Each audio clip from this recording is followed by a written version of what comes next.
பரிசுத்தமுள்ள பிதாவே, இந்த கால வேளைக்காக ஜெபிக்கிறோம். தேவ கிருபையினாலும் இரக்கத்தினாலும் ஆண்டவரே, காலமே தேவ சமூகத்தில் நாங்கள் கடந்து வந்து உம்முடைய திருநாமத்தை மகிமைப்படுத்த எங்களுக்கு நீ பாராட்டின கிருபைக்காக ஸ்தோத்திரம்.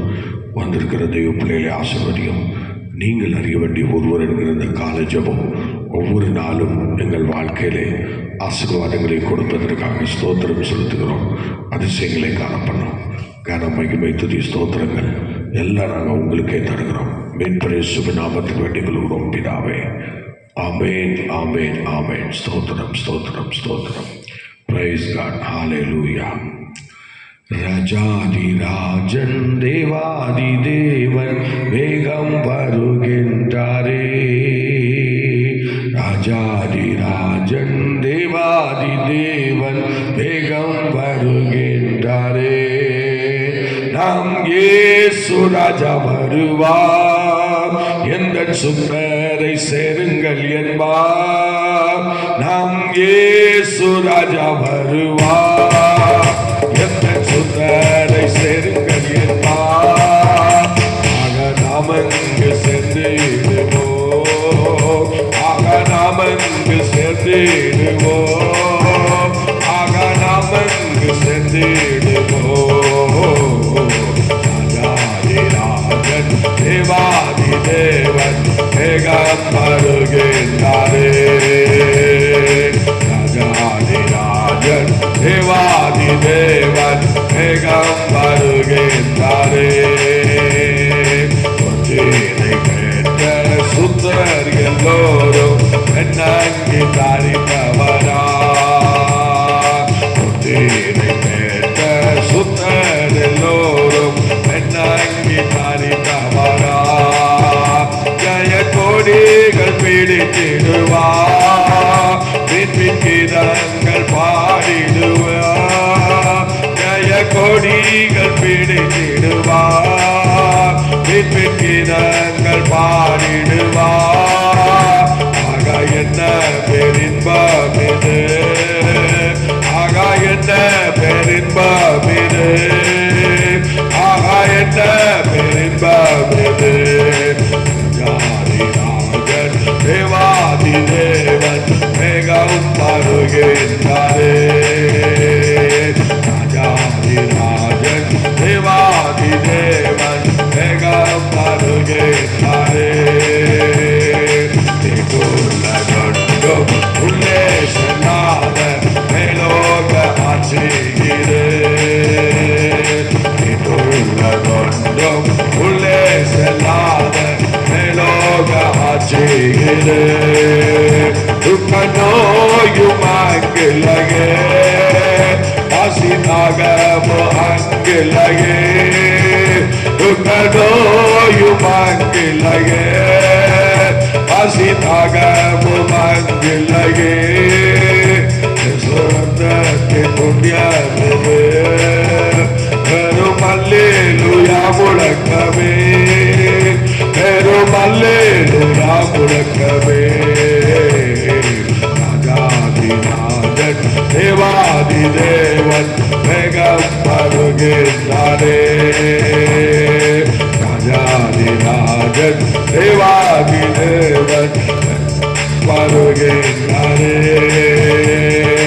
என்ன சந்தோஷம், நித்திய சந்தோஷம், மீட்பின் சந்தோஷம் இது. என்ன சந்தோஷம், நித்திய சந்தோஷம், மீட்பின் சந்தோஷம் இது. சஞ்சலம் தவிப்பு இல்லையே, நித்திய மகிழ்ச்சி நம் தலை மேலே. சஞ்சலம் தவிப்பு இல்லையே, நித்திய மகிழ்ச்சி நம் தலை மேலே. யேசுரத்தின் புண்ணியமிது, யேசுரத்தின் புண்ணியமிது, யேசுரத்தின் புண்ணியமிது. ராஜாதிராஜன் தேவாதி தேவன் வேகம் வருகின்றாரே. ராஜாதிராஜன் தேவாதி தேவன் வேகம் வருகின்றாரே. நம்மை வருகிறோம் இருப்பதால் கண்ணால் நல்லவரை காப்போ நம்மே நான் உயிரோடு இருப்பதால் நாம் கண்ணானவரை காப்போ காத்தோ சிகுதரிகே உண்மையை அறிந்திடுவோம் காத்தோ சுகலுதரிகே உண்மையை அறிந்திடுவோம் தூய தேவனை காண நான் தூய தேவனை காண நான் தூய தேவனை காண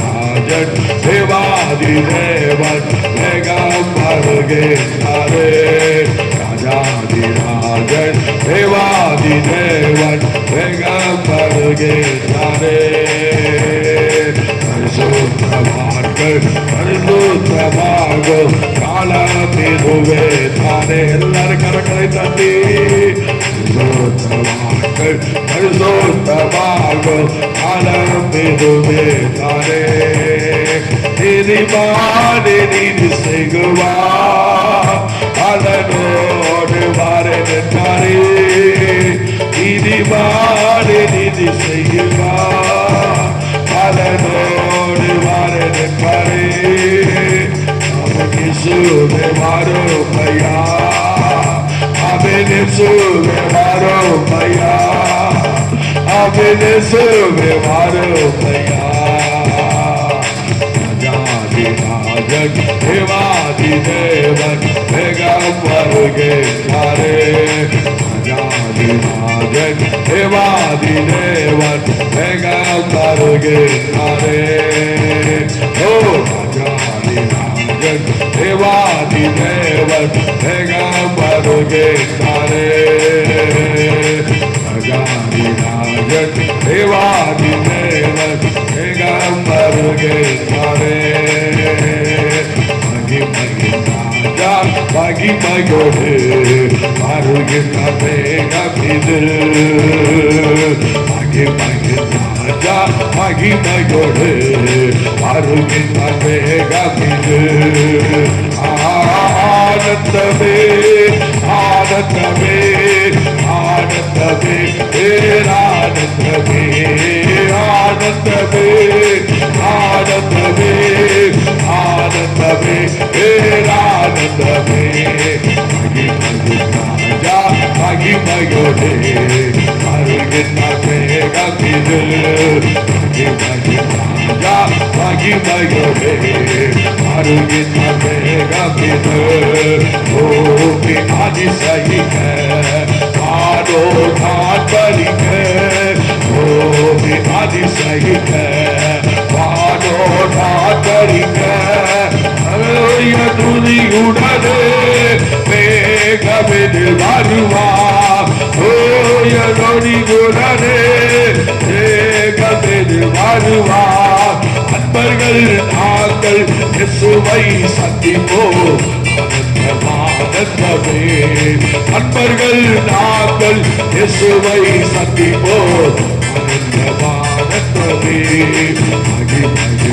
ராஜா மகிமையோடு வருகின்ற வேகமிது ராஜா மகிமையோடு வருகின்ற வேகமிது ஆசை மகிமனவர் பிதாவின் மகிமையோடு ஆசை மகிமனவர் பிதாவின் மகிமையோடு தேச மனவாட்டியை மறுரூபமாக்க வருவார் தேச மனவாட்டியை மறுரூபமாக்க வருவார் அவனாய் நாமும் இயேசுவை சந்திப்போம் ஆனந்தமானந்தமே அவனாய் நாமும் இயேசுவை சந்திப்போம் ஆனந்தமானந்தமே மகிமை ராஜா மகிமையோடு வருகின்ற வேகமிது ராஜா மகிமையோடு வருகின்ற வேகமிது சோத்த பிரகாசமா சேந்திர ஐயனாரை பத்திர கசபா திர கையலானே தூய நிதியுடனே பெண் வஸ்திரம் தரிப்போம். தூய நிதியுடனே பெண் வஸ்திரம் தரிப்போம். விண்ணவர் சாயலில் இயேசுவை சந்திப்போம். ஆனந்தமானந்தமே விண்ணவர் சாயலில் இயேசுவை சந்திப்போம். ஆனந்தமானந்தமே மகிமையின் ராஜா மகிமையோடே ஆரோக்கிய மேகமே எல்லாரும் கைதட்டி மகிமையின் ராஜா மகிமையோடே ஆரோக்கிய மேகமே ஆவியும் மனவாதையோ அலை தேடும் நேரமல்லோ. ஆவியும் மனவாதையோ அலை தேடும் நேரமல்லோ. வெளிப்போடனே ஆயத்தமடைந்திடுவோம். ஆயத்த விழிப்போடனே போராட்டமடைந்திடுவோம். காலமோ சென்றது நேரமோ வந்தது. ஆனந்தமானந்தமே காலமோ சென்றது நேரமோ வந்தது. ஆனந்தமானந்தமே மகிமையோடே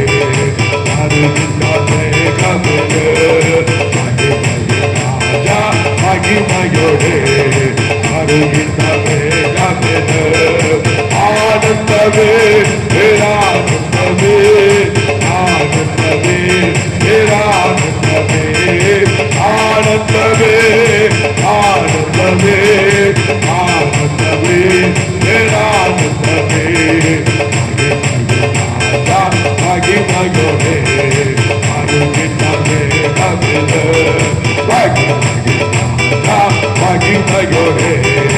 அருகின்றமே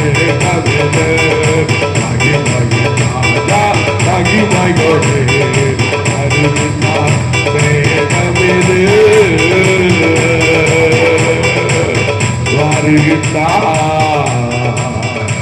மேகமீது ஹல்லேலூயா வருகிறார்.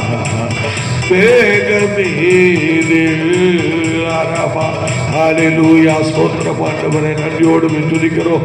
கர்த்தருடைய கரம் இறங்கி வருவதாக என்று ஜெபிக்கிற ஆண்டவரே உம்முடைய பிரசன்னத்துக்காக ஸ்தோத்திரம். ஹல்லேலூயா. காலமே தேவனுடைய வருகையின் ஒரு பிரசன்னத்தை எங்கள் மத்தியிலே ஹல்லேலூயா ஸ்தோத்திரம் ஞாபகம் பண்ணிட்டு ஹல்லேலூயா துதியின் மூலமாக அவைகளை நினைவுறும்படி எங்களுக்கு கொடுத்திருக்கிற கிருபைக்காக நன்றி தகப்பனே. Hallelujah, shalabadada, hallelujah, rigara shalabaduna, hallelujah, nandi Yesuve,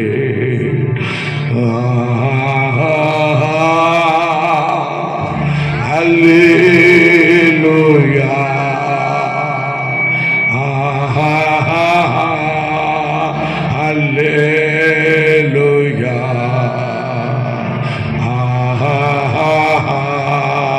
hallelujah.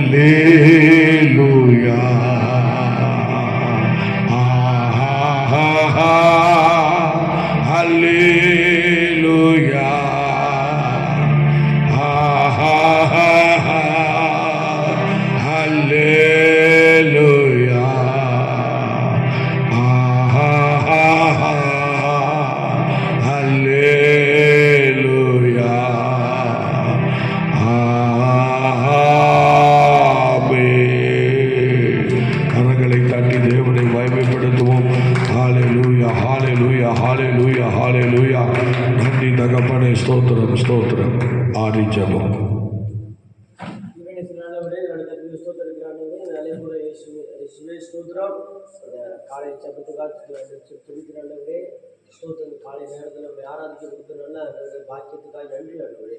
ஆண்டவரே ஸ்தோத்திரம் சார். ஆண்டவரே ஸ்தோத்திரம். இந்த தெய்வ மூலமாய் வந்த ஒவ்வொரு கத்தர் ஆசிர்வதிங்க. அதை பார்க்கக்கூடிய கத்தர் ஆசிர்வதிங்க. ஆண்டவரே ஸ்தோத்திரம். அந்த வார்த்தைகளை கேட்டு ஆண்டவரே ஸ்தோத்திரம். ஆண்டவரே ஒரு வாழ்க்கையில் கத்துடைய மகத்துவத்தை என்ன என்பதை ஆண்டவரே நாம் காண கற்று விரும்பித்தாங்க. ஆண்டவரே இந்த நாளில் கூட என்பதையும் கூட என்னுடைய ஸ்தோத்திரம் எங்களுக்காக வைத்திருக்கிற வார்த்தைகளை நன்றி ஆண்டவரே. இந்த வார்த்தையை கூட இடைப்படணும், இந்த வார்த்தையை கூட அண்ணன் பேசட்டும் ஆண்டவர். இந்த வார்த்தை எங்களோட வாழ்க்கையில கிரிய செய்ய ஆண்டவரே ஸ்தோத்திரம் ஆண்டவரே. நாங்கள் இடம் கொடுக்க கிருபை ஆண்டவரே ஸ்தோத்திரம். எங்களை எங்களை சரி செய்கிற இடத்துல அந்த வார்த்தைகளை சரி செய்யும் சீர்படுத்த ஆண்டவரே ஸ்தோத்திரம் எங்களை நிலைநிறுத்த வைக்க கற்று கிருபை தாங்க. ஆஸ்வதிங்க ஆண்டவரே ஸ்தோத்திரம். அந்த வார்த்தை அநேக வாழ்க்கையில் ஆண்டவரை கிரியைகளை நடைபெற்றோம் ஆண்டவரே. இந்த பார்ப்பவர்கள் ஆண்டவரை இந்த வசனத்தை ஆண்டவர் கேட்கிறவர்கள் அந்த வாழ்க்கையில் ஒரு தீபம் ஆண்டவரை எரியட்டும். ஆண்டவரே ஸ்தோத்திரம். இந்த வசனம் இப்படியே ஆஸ்வதிங்க நாமத்தின் நல்ல பிதாவே. நாம் இப்பொழுது நீதிமொழிகள் 15ஆம் அதிகாரத்தை வாசிப்போம். நீதிமொழிகள் 15.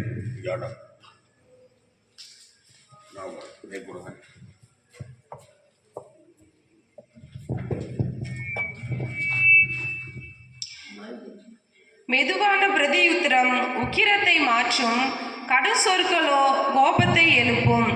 ஞானிகளின் நாவு அறிவை உபயோகிக்கப்படுத்தும், மூடரின் வாயோ புத்தியினத்தை கக்கும். கர்த்தரின் கண்கள் எவ்விடத்திலும் இருந்து நல்லோரையும் தீயோரையும் நோக்கி பார்க்கிறது. ஆரோக்கியமுள்ள நாவு ஜீவ விருட்சம், நாவின் மாறுபாடோ ஆவியை நொறுக்கும். மூடன் தன் தகப்பன் புத்தியை அலட்சியம் பண்ணுகிறான், கடிந்து கொள்ளுதலை கவனித்து நடக்கிறவனோ விவேகி. நீதிமானுடைய வீட்டில் அதிக பொக்கிஷம் உண்டு, துன்மார்க்கனுடைய வருமானத்திலோ துன்பம் உண்டு. ஞானிகளின் உதடுகள் அறிவை இறைக்கும், மூடரின் இருதயமோ அப்படியல்ல. துன்மார்க்கனுடைய பலி கர்த்தருக்கு அருவருப்பானது, செம்மையானவர்களின் ஜெபமோ அவருக்கு பிரியம். துன்மார்க்கனுடைய வழி கர்த்தருக்கு அருவருப்பானது, நீதியை பின்பற்றுகிறவனையோ அவர் நேசிக்கிறார். வழியை விட்டு விலகுகிறவனுக்கு புத்திமதி விசனமாயிருக்கும், கடிந்து கொள்ளுதலை வெறுக்கிறவன் சாவான். பாதாளமும் அழிவும் கர்த்தரின் பார்வைக்கு பிரதிச்சியமாயிருக்க, மனுபுத்திரனுடைய இருதயம் அதிக பிரதிச்சியமாய் இருக்கும் அல்லவோ. பரியாசக்காரன் தன்னை கடிந்து கொள்ளுகிறவனை நேசியான், ஞானவான்களிடத்தில் போகவும் மாட்டான். மனமகிழ்ச்சி முகமலர்ச்சியை தரும், மனோ துக்கத்தினாலே ஆவி முறிந்து போம். புத்திமானுடைய மனம் அறிவை தேடும், மூடரின் வாயோ மதியினத்தை மேயும். சிறுமைப்பட்டவனுடைய நாட்கள் எல்லாம் தீங்குள்ளவைகள், மனரம்மியமோ நித்திய விருந்து. சஞ்சலத்தோடு கூடிய அதிக பொருளிலும் கர்த்தரை பற்றும் பயத்தோடு கூடிய கொஞ்ச பொருளே உத்தமம். பகையோடு இருக்கும் கொழுத்த எருதின் கரியை பார்க்கிலும் சிநேகத்தோடு இருக்கும் இலக்கரியே நல்லது. கோபக்காரன் சண்டையை எழுப்புகிறான், நீடிய சாந்தமுள்ளவனோ சண்டையை அமர்த்துகிறான். சோம்பேறியின் வழி முள்வேலிக்கு சமானம், நீதிமானுடைய வழியோ ராஜபாதை.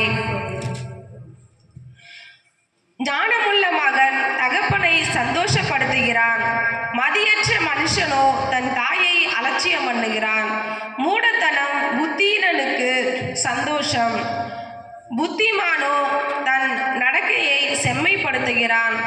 ஆலோசனை இல்லாமையால் எண்ணங்கள் சித்தியாமற் போம், ஆலோசனைக்காரர் அநேகர் இருந்தால் அவைகள் உறுதிப்படும்.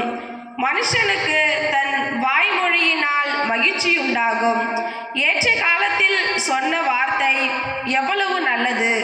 கீழான பாதாளத்தை விட்டு விலகும்படி விவேகிக்கு ஜீவ வழியானது, உன்னதத்தை நோக்கும் வழியாம்.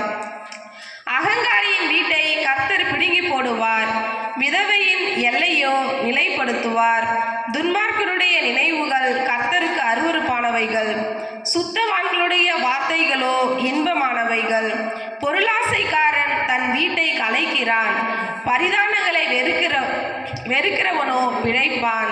நீதிமானுடைய மனம் பிரதியுத்தரம் சொல்ல யோசிக்கும், துன்மார்க்கனுடைய வாயோ தீமைகளை கொப்பளிக்கும். துன்மார்க்கருக்கு கர்த்தர் தூரமாயிருக்கிறார், நீதிமான்களின் ஜெபத்தையோ கேட்கிறார். கண்களின் ஒளி இருதயத்தை பூரிப்பாக்கும், நற்செய்தி எலும்புகளை புஷ்டியாக்கும். ஜீவனுக்கு ஏதுவான கடிந்து கொள்ளுதலை ஏற்றுக்கொள்ளும். காது ஞானிகளிடத்தில் தங்கும். புத்திமதியை தள்ளிவிடுகிறவன் தன் ஆத்துமாவை வெறுக்கிறான். கடிந்து கொள்ளுதலை கேட்கிறவனோ ஞானம் அடைவான். கர்த்தருக்கு பயப்படுதல் ஞானத்தை போதிக்கும். மேன்மைக்கு முன்னானது தாழ்மை. அல்லேலூயா, அல்லேலூயா. ஆண்டவருடைய நாமம் மகிமைப்படுவதாக. இந்த வசனத்திலே 20வது வசனத்தை வாசிக்கலாம். 20வது வசனம். ஞானமுள்ள மகன் தகப்பனை சந்தோஷப்படுத்துகிறான். மதியற்ற மனுஷனோ தன் தாயை அலட்சியம் பண்ணுகிறான். ஆம் கர்த்தருடைய பிள்ளை, இந்த அருமையான கால வேளையிலே இன்றைக்கு ஞானமுள்ள மகனை கர்த்தர் தேடுகிறார். ஞானமுள்ள பிள்ளைகளை இன்றைக்கு அவர் தேடிக்கொண்டிருக்கிறார். இன்னைக்கு திருச்சபையில் வருகிற இவ்வளோ ஜனங்களை நாம் பார்க்கிறோம்.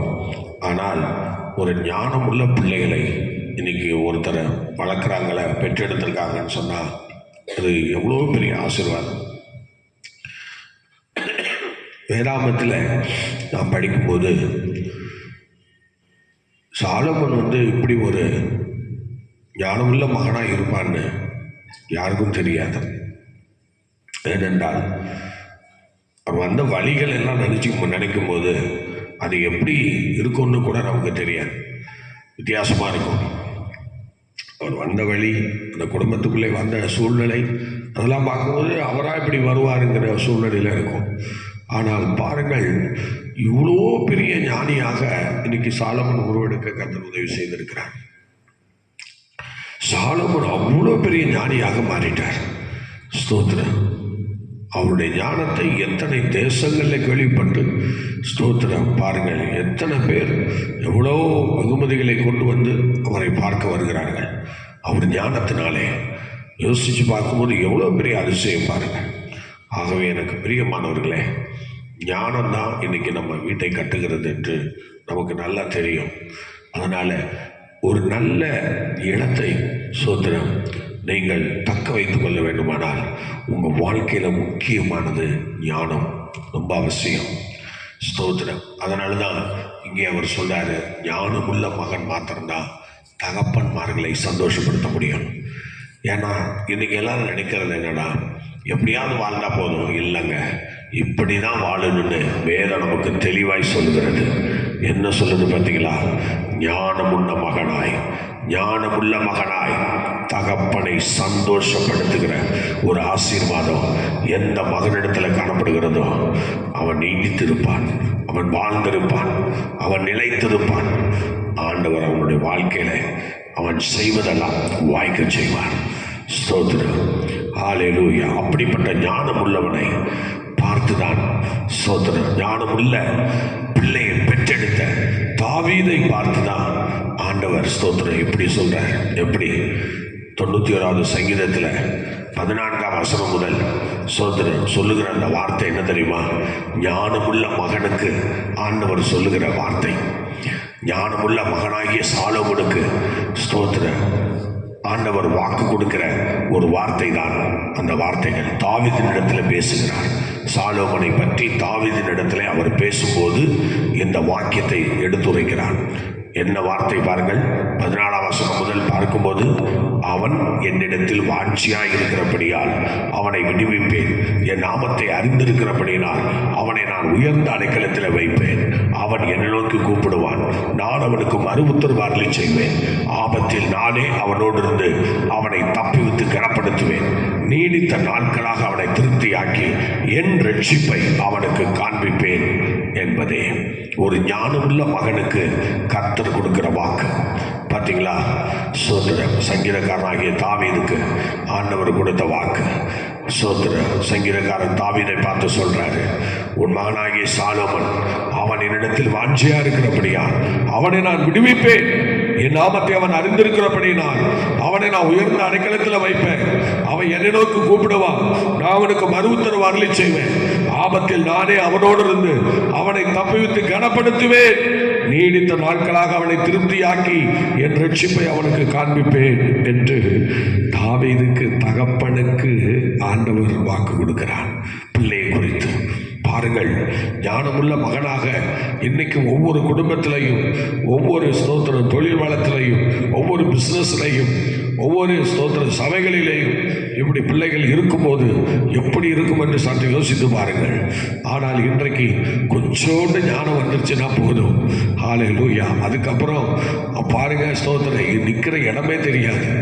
அப்படிப்பட்ட நிலையிலே ஸ்தோத்திரம் அநேகருடைய காரியங்களை நம்ம பார்க்கிறோம். கொஞ்சம் ஞானம் வந்துருச்சுன்னா போதும், உடனே எழுப்பிடுவாங்க. எனக்கு அது தெரியாதா, எனக்கு இது தெரியாதா, நான் அப்படிப்பட்டவன், நான் இப்படிப்பட்டவன், எனக்கு எல்லாம் தெரியும், இன்னும் நாங்கள் வந்து சின்ன பிள்ளையா என்று சொல்லி அநேக ஞானிகள் எழுப்புவார்கள். இந்த அதிக பரிசு ஞானிகள் எழுப்பி ஒன்றையும் சாதிக்க போகிறதில்லை. சோத்திரம் நல்லா கவனிக்கணும். ஞானம் என்று சொல்லுகிறது உண்மையாகவே தேவன் தான் கொடுக்கணும். சோத்திரம் உதாரணமாக நான் மோசையை எடுத்துக்கொண்டால், மோசைக்கு எப்போதுமே ஞானம் இருந்திருக்கிறதாக பைபிள் சொல்லுது. எப்போதுமே ஞானம் இருந்திருக்கு. நல்லா கவனிக்கணும், மோசைக்கு எப்போதும் ஞானம் இருந்திருக்கு. அதனால் அவர் என்ன சொல்றாரு பாருங்க, மோசே மரிக்கிறதற்கு முன்னதாக சோத்திரம் யோசுவாவையும் எல்லாரையும் அழைத்து அவர் மோசே அழைத்து சொல்றாரு, மோசே இங்க வா என்று கூப்பிடுகிறார். கூப்பிட்ட பிறகு மோசே சொல்லுங்க ஆண்டவரே வந்துட்டேன்னு சொல்றாரு. ஆமா, உனக்கு இருக்கிற ஞானத்தில் எப்படி ஜனங்கள்லாம் உனக்கு கீழ்ப்படிஞ்சு அடங்கி நடந்தாங்களோ அதே போல யோசுவாவுக்கும் அடங்கி நடக்கத்தக்கதாக உன் ஞானத்தில் கொஞ்சம் அவனுக்கு கொடு என்று சொல்லுகிறார். பாருங்கள், இந்த ஞானத்தை கொடுக்கிறவர் யார்? கர்த்தராக்கும். சோத்திரம் இந்த ஞானத்தை கர்த்தர் தான் கொடுக்கணும். ஆனால் இங்கே ஆண்டவர் யோசுவாவை ஞானத்தினால் நிரப்பும்படி விரும்பிட்டார். அவ்வளவுதான், விரும்பிட்டார். ஆனால் அவருடைய விருப்பத்தை மோசேட்ட சொல்றாரு, உன் ஞானத்தில் கொஞ்சம் எடுத்து கொடு மோசே என்று சொல்றார். உடனே மோசே தலையில் யோசுவா தலையில் கை வைக்கிறான், ஞானத்தின் ஆவினால் நிரப்பப்படுகிறான். ஆங்கத்துடைய பிள்ளையே, இது தெய்வம் கொடுக்குற ஆசீர்வாதம். ஞானம் என்று சொல்லுகிறது நம்ம வீட்டு கொள்ளையிலிருந்து வரதில்லை. சோதனம் நம்ம வீட்டு அடிமங்கரையிலிருந்து வரதில்லை. இது கர்த்தர் ஒவ்வொரு மனிதனுக்கும் கொடுக்கக்கூடியது. அவரிடத்திலிருந்து, அவர் பொக்கிஷ சாலையிலிருந்து ஆண்டவர் அந்த ஞானத்தை எடுத்து என்ன செய்கிறார், நமக்கு கொடுக்கிறார். அப்போ அந்த ஞானம் மோசைக்கு கொடுத்த ஞானம், அந்த ஞானத்திலிருந்து சில ஞானத்தை அருமையான யோசுவாவுக்கு ஆண்டவர் கொடுக்கிறார். ஆங்கத்துடைய பிள்ளையே, இந்த ஞானம் நாம பெற்றுக்கொள்கிறது இல்லை, நாம வர வைக்கிறது இல்லை, அது ஆட்டோமேட்டிக்காக கர்த்தர் கொடுக்கறது தான். ஆனால் அதற்கு தேவையான ஒரு தாழ்மையும், அதுக்கு தேவையான ஒரு கீழ்ப்படிதலும், அதுக்கு தேவையான செவி கொடுக்குதலும் அப்படி நம்ம வாழ்க்கையில் வரும்போது தான் அந்த ஞானம் வேலை செய்ய ஆரம்பிக்கிறது. அல்லேலூயா, அல்லேலூயா. ஞானமாய் சில இடத்துல பேச முடியாது. எல்லா இடத்துலையும் பெண்கள் வாய் வந்து கொஞ்சம் ரிப்பேர். சோத்திரம் பெண்கள் தான் எல்லா இடத்துலையும் இந்த மாதிரி நல்ல கெட்ட பேர் எடுப்பாங்க. அதிகமாக பேசி நிறைய சம்பாதிப்பாங்க. சோத்திரம் ஞானத்தை இல்லை பிரச்சனையை. சோத்திரம் எப்போ பார்த்தாலும் சில பெண்களுக்கு வாய் அதிகம். சோத்திரம் ரொம்ப பேசிக்கிட்டு இருப்பீங்க, உங்களுக்கே தெரியுமே, அவங்கவுங்க மனசாட்சிக்கு தெரியாதா? எப்போ பார்த்தாலும் பாருங்கள், ஒரு ஆம்பளை பேசினா கூட ஆம்பளைன்ட்டு போயிடலாம். ஆனால் ஒரு பெண் வந்து அடக்கமாக தான் இருக்கணும். ஆனால் பெண்கள் இன்னைக்கு ஞானம் இல்லாமல் கண்ட அப்படின்னு கண்ட இடத்துல கண்ட வார்த்தையில் பேசுவாங்க. சோத்திரம் குடும்பமாக இருக்கும்போது கூட ஒரு நிதானமாக பேச தெரியாத எத்தனையோ பெண்கள் இருக்கிறாங்க. சோத்திரம் யார் யாருக்கு முன்னாடி எதை பேசணும், யார் யாருக்கு முன்னாடி எப்படியெல்லாம் நடக்கணுங்கிற அந்த எண்ணம் கூட இருக்காது. அப்படிப்பட்ட நிலையில் அநேக பெண்கள் இருக்கிறார்கள். ஸ்தோத்திரம் எவ்வளோ சொன்னால் கூட அது கேட்க மாட்டேங்கிறாங்க. சோத்திரம் பெண்கள் வந்து எப்போதும் அடங்கி தான் இருக்கணும். சோத்திரம் ரொம்ப என்ன செய்யக்கூடாது, இந்த மாதிரி இடங்களில் பப்ளிக்கில் வரும்போது தாழ்மையாக பொறுமையாக, வேதம் அப்படி தாங்க சொல்லுது, வேதம் தப்பாக தான் சொல்லலை, கரெக்டாக சொல்லுது. பெண்கள் வெட்கமுடையவர்களாக இருக்கணும். சோத்திரம் நாணம், அது ஞானம் இல்லை, நாணம், நாணமுடையவர்களாக இருக்கணும். பெண்களுக்கு ஆண்டவர் விசேஷ ஞானத்தை கொடுத்துரு, வெட்கத்தை கொடுத்துருக்கிறார். அந்த வெட்கமே சில பிள்ளைகளுக்கு இருக்காது, சில பெண்களுக்கு இருக்காது. திருமணம் ஆனால் வெக்கெல்லாம் போயிட்டு போட்டுருக்கு சில பேருக்கு. சோத்திரம் எல்லாரும் இல்லை, சில பேருக்கு வெக்கம் எப்போதும் பெண்களுக்கு தேவைங்க. சோத்திரம் உங்கள் ஆடைகளை மறைப்பது மாத்திரம் இல்லை, உங்களுடைய முகத்தையும் மறைக்கலாம், உங்களையும் நீங்கள் மறைக்கலாம். ஆகவே எப்போதும் ஒரு ஞானம் நமக்கு இருக்கணும். அந்த ஞானத்தை ஸ்தோத்திரம் நல்லா பயன்படுத்தணும். புருஷனிடத்திலே, பிள்ளைகளிடத்திலே, உங்கள் குடும்பத்திலே நீங்கள் அந்த ஞானத்தை பயன்படுத்தணும்.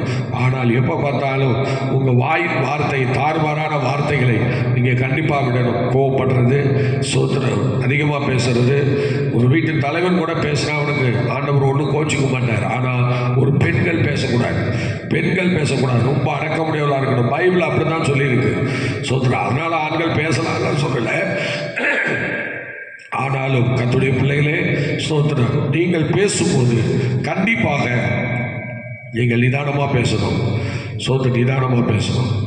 ஏன்னா உங்கள் வார்த்தையில் ஆண்டவருடைய மகிமை வெளிப்படணும், ஆண்டவருடைய பிரசன்னம் வெளிப்படணும். ஏன்னா ஆண்டவர் பார்த்தீங்களா உங்கள் குடும்பத்தை கட்டுகிற ஸ்தானத்தில் வச்சிருக்கிறார்.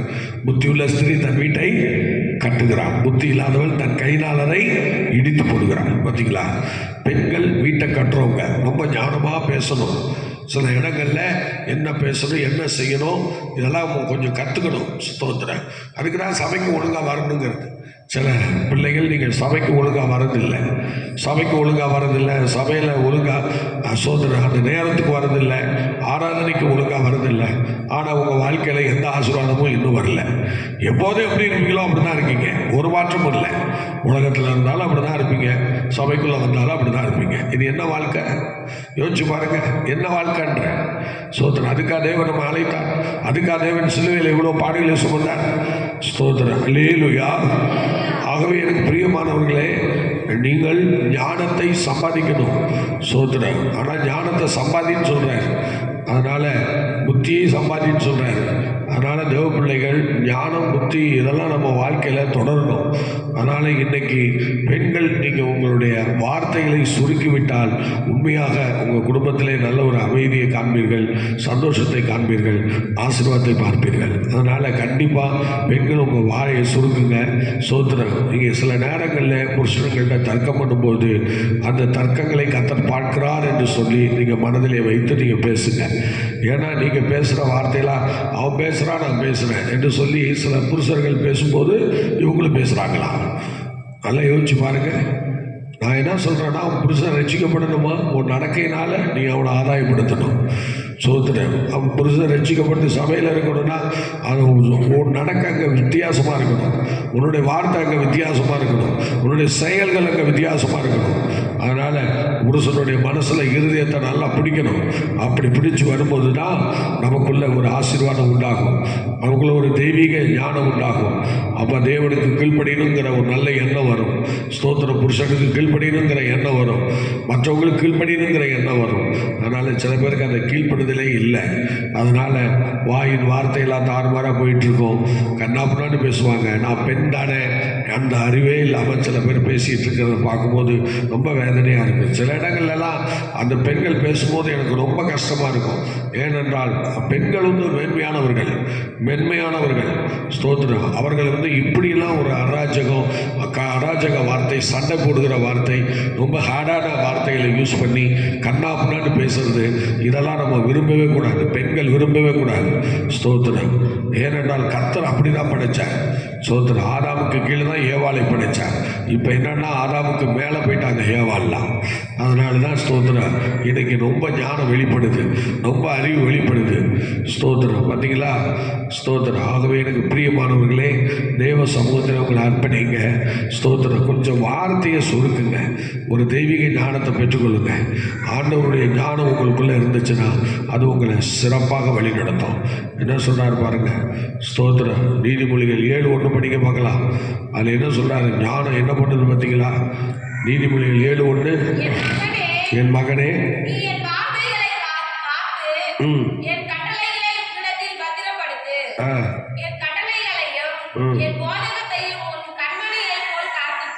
அல்லேலூயா. ஸ்தோத்திரம். அப்போதான் ஞானம் பிறக்கும். ஸ்தோத்திரம். என் கட்டளையில் என்ன பண்ணும்? திரும்ப படிங்க.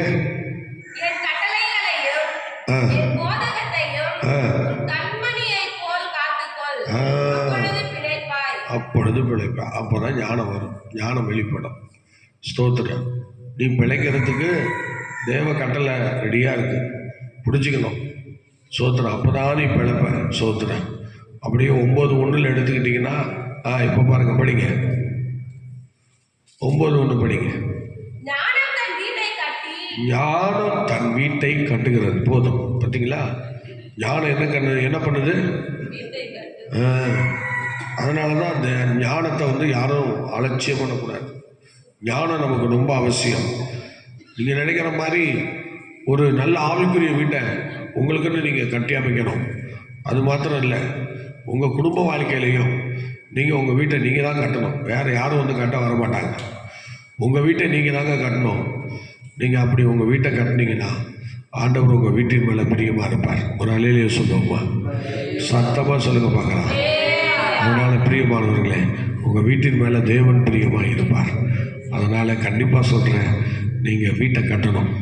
அதுவும் ஞானத்தினால கட்டணும். சோதரன், அந்த ஞானம்லாம் நம்ம நினைக்கிற மாதிரி இந்த உலகத்தில் உண்டானதில்லை. அது ஜோதிகளின் பிதாவினிடத்துலேருந்து இறங்கி வருது. அந்த தெய்வீக ஞானத்தை கத்தர் கொடுக்குறார். கண்டிப்பாக ஒவ்வொரு தேவ பிள்ளையும் இன்னையிலேருந்து ஒரு தீர்மானம் பண்ணுங்க. நான் ஞானமாக பேசுவேன், ஞானமாக நடப்பேன். ஸ்தோத்திரம். நான் வீட்டை கட்டுவேன். கடவுள் என் கூட இருக்கிறார். தேவ ஞானம் என் கூட இருக்கிறது. அவரே என்னை நடத்துவார். ஞானமுள்ள பிள்ளையாக இனி என் தகப்பனை நான் சந்தோஷப்படுத்தேன். ஞானமுள்ள மகனாக என் தாயை நான் சந்தோஷப்படுத்தேன். என்ன நான் ஒப்பு கொடுக்குறேன்னு சொல்லி எல்லாரும் சொல்கிறோம். அப்படியே கரங்களை வைத்தோமா? எல்லாரும் கரங்களை வைத்தோமா? ஞானமாய் நடக்க எனக்கு உதவி செய்யுங்க ஆண்டவரே. சொல்லுங்க பார்க்கலாம். ஞானமாய் நடக்க எனக்கு உதவி செய்யுங்க. ஞானமுள்ள மகன் தகப்பனை சந்தோஷப்படுத்துகிறான்னு சொல்லப்பட்டிருக்கிறதே. நான் அந்த தெய்வீக ஞானத்தோடு நடந்து கொள்ள கர்த்தர் எனக்கு உதவி செய்யும் ஆண்டவரே. ஆண்டவர் எனக்கு உதவி செய்யும். தடைகளை மாற்றும் ஒரு தெய்வ ஞானம் என்னிலே வெளிப்படட்டும் ஆண்டவரே. ஒரு தெய்வ ஞானம் என்னிலே வெளிப்படட்டும். கர்த்தர் கிரியை செய்யும் ஆண்டவரே. கர்த்தர் கிரியை செய்யும். தடைகளை நீக்கப்படும், அதிசயங்களை காணப்படும். உங்கள் அன்பு கரங்களிலே ஒப்பு கொடுக்குற ஆண்டவரே, இந்த நாள் முதற்கொண்டு ஞானத்தை கட்டளையிடும். ஞானத்தில் உருவான சாலமனை பார்த்து நீங்கள் சொன்னீங்களே, அவன் என்னிடத்தில் வாஞ்சியா இருக்கிறபடினா அவனை விடுவிப்பேன். ஞானம் ஒரு மனுஷன்கிட்ட இருந்தால் சொல்லுங்க, அவன் தான் தேவனை அறிந்தவன் என்று நீங்கள் சொல்கிறீங்க. அவன் என்னை அறிந்தவன் சொல்கிறீங்க. அவனை நாமத்தை அறிந்திருக்கிறபடினால் அவனை நான் உயர்ந்த அடைக்கலத்தில் வைப்பேன். அவன் என்னை நோக்கி கூப்பிடுவான், நான் அவனுக்கு மறுத்தருவார்களை செய்வேன். ஆபத்தில் நானே அவனோடு இருந்து அவனை தப்பி வைத்து கனப்படுத்துவேன். நீடித்த நாட்களாக அவனை திருப்தியாக்கி என் ரட்சிப்பை அவனுக்கு காண்பிப்பேன். எவ்வளோ அருமையாக ஆண்டவரே சொன்னீங்க. அதே போல சாலமோனை போல இந்த காலவேளையில் நாங்களும் ஞானமாய் நடந்து கொள்ள, ஞானமாய் எங்கள் வீட்டை கட்ட, ஞானமாய் எங்கள் சபையை கட்ட இந்த நாள் ஒரு புதிய அபிஷேகத்தை எங்கள் ஒவ்வொரு மேலும் வைப்பீராக. ஆசீர்வதி இயேசுவின் நாமத்தில் பிதாவே, ஆமென். Okay, God bless you. கர்த்தர் உங்களை ஆசீர்வதிப்பார். மீண்டும் நாளை காலை 5 மணிக்கு நாம் சந்திப்போம். கர்த்தர் நம்மை நடத்துவாராக. God bless you. God bless you. God bless you. God bless you. ஹalleluya, hallelujah, hallelujah.